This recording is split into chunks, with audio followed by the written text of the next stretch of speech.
नमस्कार दोस्तों, stock market STV में आपका स्वागत है।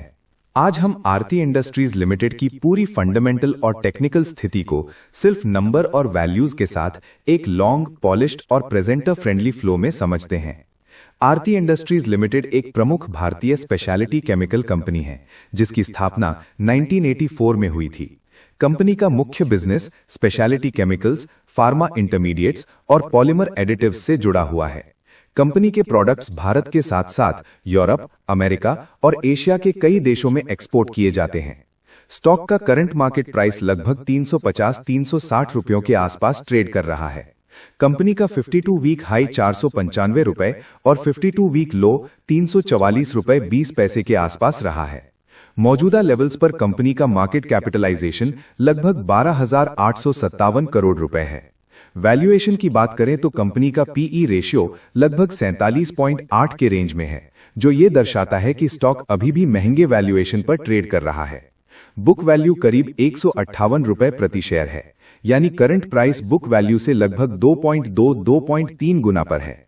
आरओसीई लगभग 6.32% और आरओई लगभग 6.03% के आसपास है, जो ये साफ संकेत देता है कि कंपनी की पूंजी पर रिटर्न फिलहाल कमजोर है। डिविडेंड यील्ड करीब 0.28% है, यानी इनकम फोकस्ड निवेशकों के लिए ये स्टॉक ज्यादा आकर्षक नहीं है। डेट टू इक्विटी रेशियो लगभग 0.7 है, जो बताता है कि कर्ज मैनेज करने लायक है, लेकिन बहुत हल्का भी नहीं है। क्वार्टरली परफॉर्मेंस देखें तो हाल के क्वार्टर्स में कंपनी की सेल्स में हल्का सुधार देखने को मिला है, लेकिन नेट प्रॉफिट में लगातार उतार चढ़ाव बना हुआ है। मार्जिन प्रेशर और ग्लोबल केमिकल साइकिल की वजह से प्रॉफिट ग्रोथ स्थिर नहीं रही है। प्रॉफिट एंड लॉस स्टेटमेंट के अनुसार कंपनी की ऑपरेटिंग प्रॉफिट मार्जिन मध्यम स्तर पर बनी हुई है, लेकिन नेट प्रॉफिट मार्जिन दबाव में है। रेवेन्यू तो बना हुआ है, पर उस रेवेन्यू से रिटर्न निकालने की क्षमता अभी कमजोर दिखती है। बैलेंस शीट की बात करें तो कंपनी की टोटल एसेट्स और नेट वर्थ धीरे धीरे बढ़ी है। बोरोइंग्स कंट्रोल में है, लेकिन पिछले कुछ वर्षों में कैपेक्स की वजह से कर्ज पूरी तरह से कम नहीं हुआ है। कैश फ्लो की स्थिति औसत कही जा सकती है।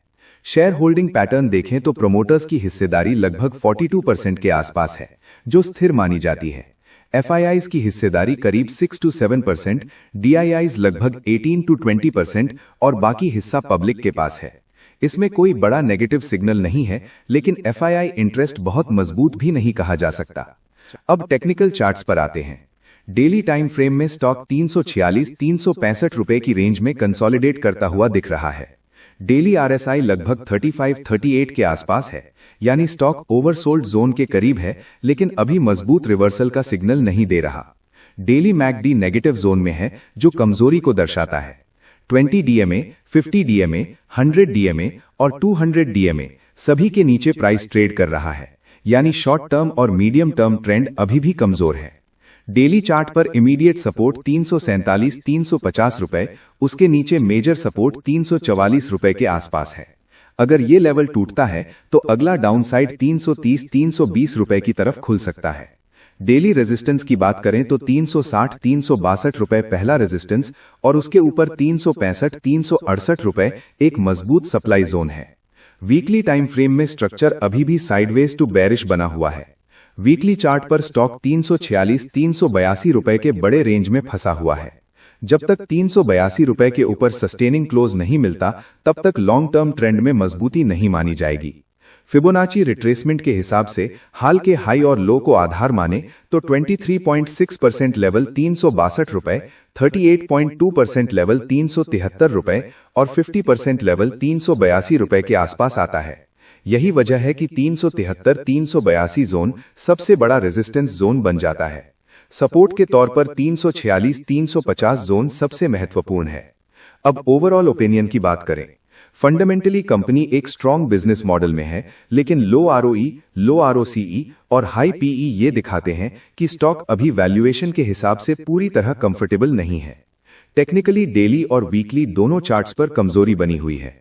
जो निवेशक इस स्टॉक में नया एंट्री लेना चाहते हैं, उनके लिए बेहतर रहेगा कि वो 373-382 रुपए के ऊपर ब्रेकआउट और वॉल्यूम कंफर्मेशन का इंतजार करें। जो निवेशक पहले से होल्ड करके बैठे हैं, वो 346-350 रुपए के नीचे स्टॉप लॉस रखकर बने रह सकते हैं।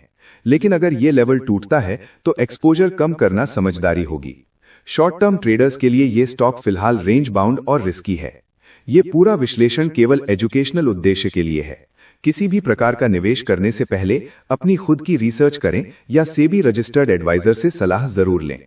अगर आपको यह एनालिसिस उपयोगी लगा हो तो वीडियो को लाइक करें, शेयर करें, चैनल को सब्सक्राइब करें और कमेंट में अपनी राय जरूर लिखें।